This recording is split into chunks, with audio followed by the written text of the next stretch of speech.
This is USVI News, your Virgin Islands connection. Hi, everyone. Thanks so much for joining us for USVI News. I'm Emily Matson. On St. Croix, a frightening situation for one homeowner and a kidnapping victim, which fortunately police have made an arrest in the case. 34-year-old Larson Prince of Anna's Hope Villas is facing a charge of false imprisonment and kidnapping. Virgin Islands police say a citizen called 911 to report an unknown man was at her home seeking help. He was covered in blood and handcuffed. The victim telling the homeowner he had been kidnapped and beaten. On Saturday, members of the Criminal Investigation Bureau and Special Operation Bureau executed an arrest warrant for Prince at his residence. Police say an arrest warrant is pending on his brother, Lawston Prince, who they say is off island currently regarding the same incident.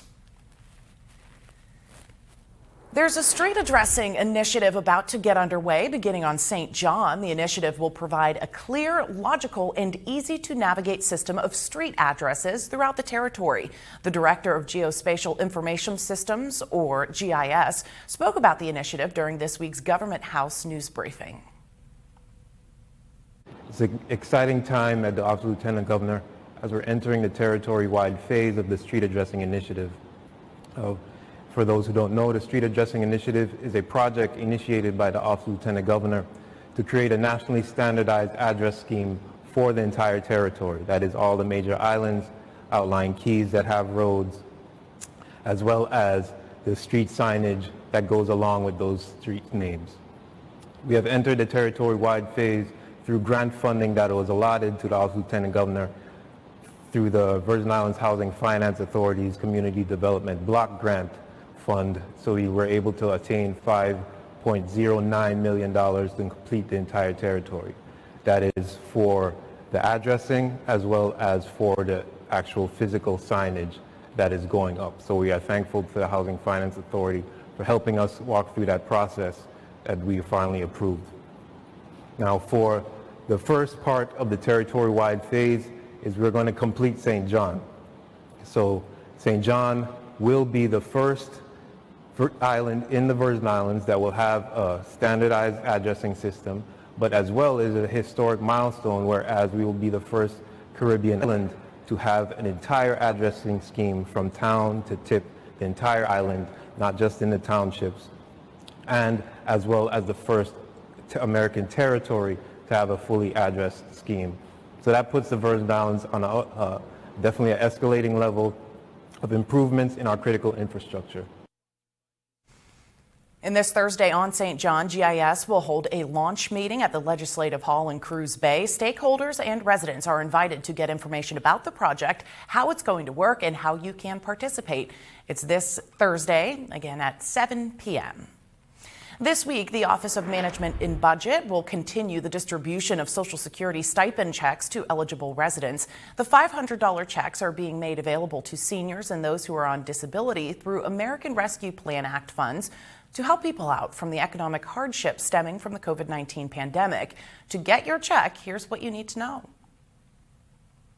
While the OMB will extend distribution the week of November 14th, it's encouraging recipients to use the check by mail option to receive those Social Security stipends.